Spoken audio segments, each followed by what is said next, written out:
মহারাজ, আপনার জন্য আমি একটা হার বানিয়েছি, দয়া করে এটাকে স্বীকার করুন। মন্ত্রী, শরীর থেকে এর মাথাটাকে আলাদা করে দাও। এর কত বড় সাহস আমার জন্য একটা হার নিয়ে এসছে। আরে মহারাজ, মহারাজ, আমাকে এবারের মতো মাফ করে দাও।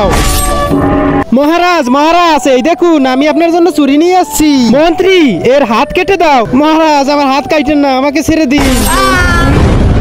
মহারাজ, আমি তো আপনার জন্য কিছু বানিয়েছি। কি বানিয়েছো দেখাও। এই যে জাঙ্গিয়া। মন্ত্রী, ঠিক আছে মহারাজ, বুঝতে পারছি। তোমার প্যান্ট খোলো। হ্যাঁ, কি? আরে আমার মহারাজ খুব ভয়ঙ্কর। একবার তো এক লোক মহারাজের জন্য হার বানিয়েছিল, মহারাজ তার গলাটাই কেটে দিয়েছিল।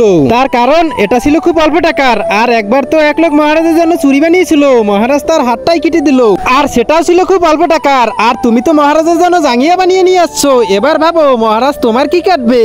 তার মানে, কিন্তু তার আগে যারা চ্যানেলটিকে সাবস্ক্রাইব করে দিবে তাদের মা বাবা যেন অনেকদিন বেঁচে থাকে, আর যারা লাইক কমেন্ট করে দিবে তাদের মনের আশা যেন পূরণ হয়, কমেন্টে লিখে যাও আই লাভ ইউ মা বাবা।